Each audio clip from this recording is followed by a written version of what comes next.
नमस्कार मेरे प्यारे दोस्तों, कैसे हैं आप सभी। दोस्तों, आज फिर मैं एक नई कहानी लेकर आई हूँ जिसका टाइटल है भूतिया फ्लैट। दोस्तों, यह कहानी एक नवविवाहित जोड़े की है जो कंपनी के काम से शहर में रहने के लिए आता है। दोस्तों, वह जिस घर में आकर रहने लगते हैं वहाँ पर कुछ समय तो उनके साथ सब कुछ ठीक ठाक होता है, लेकिन कुछ दिनों बाद उनके साथ ऐसी घटना घटने लग जाती हैं जिसे सुनकर आपकी रूह कांप जाएंगी। दोस्तों, वो ऐसी क्या घटनाएं थीं, सुनने के लिए मेरे चैनल को लाइक करें, शेयर करें और सब्सक्राइब करें। तो कहानी शुरू करते हैं बिना देरी के। दोस्तों, एक बार एक नया विवाहित जोड़ा नए शहर में रहने जाता है। मैंने तो ये आपको बताया ही नहीं कि इनकी क्या कहानी है। इस नए विवाहित जोड़े में लड़के का नाम विक्रम और लड़की का नाम साक्षी है। विक्रम की शादी को अभी कुछ ही महीने हुए थे। दोनों बहुत खुश थे। एक दिन विक्रम की कंपनी वालों ने कंपनी के काम के लिए कुछ महीने के लिए विक्रम को दूसरे शहर में पोस्टिंग कर दी। कंपनी ने जो फ्लैट दिया उसमें ये लोग रहने जाते हैं, पर किसको पता था कि इनकी ज़िंदगी का ये सबसे डरावना सच बनने वाला है। पहले दिन ही साक्षी और विक्रम ने मिलकर पूरा फ्लैट सजा लिया। फ्लैट 2 रूम का था तो ज़्यादा समय नहीं लगा। विक्रम और साक्षी ने क्या देखा, ये लोग नए शहर में ढलने की कोशिश की बात एक दूसरे से करने लगे और खाना खाकर अपने बेडरूम में सोने चले जाते हैं। देर रात में विक्रम की नींद खुल जाती है। वो पानी पीने के लिए उठता है।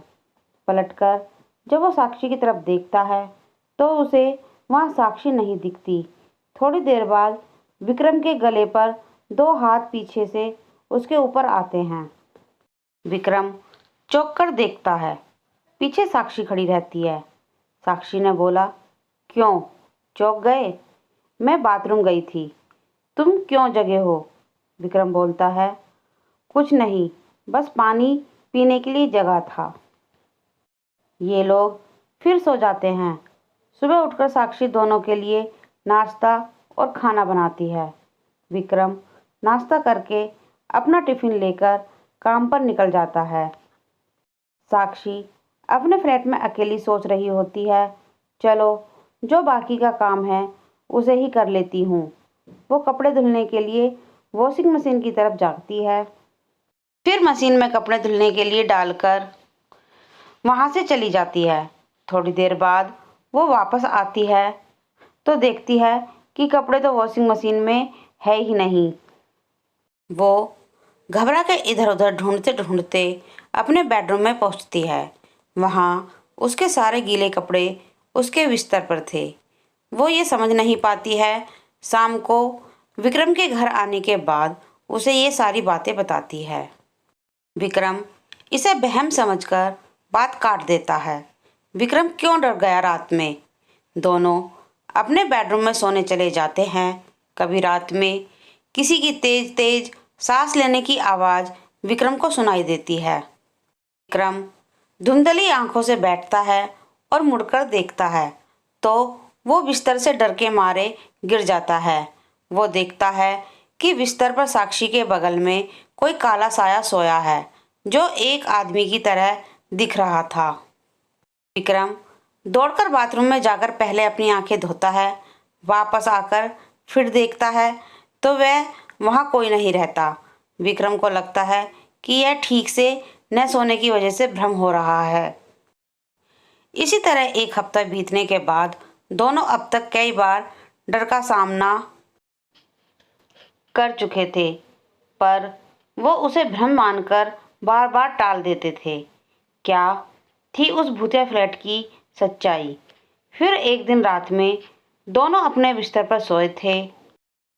कुछ देर बाद बिस्तर हिलने लगता है। दोनों की नींद खुल जाती है। पहले साक्षी उठती है तो सब नॉर्मल था। फिर भी वो चेक करने के लिए बिस्तर के नीचे झांकती है और जैसे ही वो बिस्तर के नीचे झांकती है कोई उसका बाल पकड़कर बिस्तर के नीचे खींच लेता है। साक्षी चिल्लाती है तो विक्रम जग जाता है और वो बिस्तर के नीचे उतरकर साक्षी को देखता है और देखते ही वो पीछे की तरफ गिर जाता है। वो देखता है साक्षी लेटी हुई है, उसकी तरफ देख रही है और साक्षी के पीछे कोई है जो साक्षी का सिर जमीन पर दबाया हुआ है। वो फिर भी टॉर्च जलाता है तो वहाँ कोई नहीं रहता। फिर वो साक्षी को बाहर निकालता है। दोनों बहुत डर जाते हैं। विक्रम और साक्षी दोनों कमरे से बाहर जाने की कोशिश करते हैं पर कोई दरवाजे के पास खड़ा रहता है। दोनों की हिम्मत नहीं होती आगे बढ़ने की। तभी विक्रम अपनी टॉर्च जलाने की सोचता है। टॉर्च काम नहीं करती। इस दौरान वो देखता है साक्षी उसके बगल नहीं है। वो इधर उधर देखता है तो साक्षी दरवाजे के पास खड़ी होती है। विक्रम डरते हुए पीछे पलटता है। तभी उसे एक जोर से मुक्का पड़ता है जिससे वो ज़मीन पर गिर जाता है। उसके बाद उसके ऊपर कमरे के सामानों से हमला होता है। विक्रम को काफ़ी चोट आ जाती है। तो क्या दोनों भागने में कामयाब हुए? उधर साक्षी दरवाज़ा खोलने में कामयाब हो जाती है। सुनते हैं आगे की कहानी। वो तुरंत विक्रम को उठाती है और वहाँ से निकलने लगती है। तभी दोनों को पीछे से एक जोर का धक्का लगता है जिससे वो सीधे फ्लैट के बाहर गिरते हैं।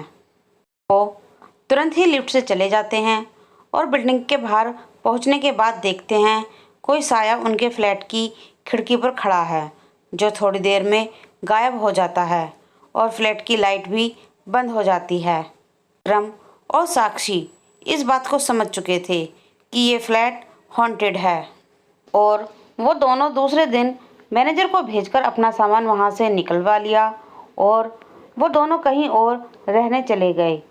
पर यह हादसा आज भी उनकी रात को नींद उड़ा देता है। दोस्तों, मेरी ये कहानी यहीं समाप्त होती है। आपको ये कहानी कैसी लगी तो कमेंट में ज़रूर लिखकर बताएं। धन्यवाद।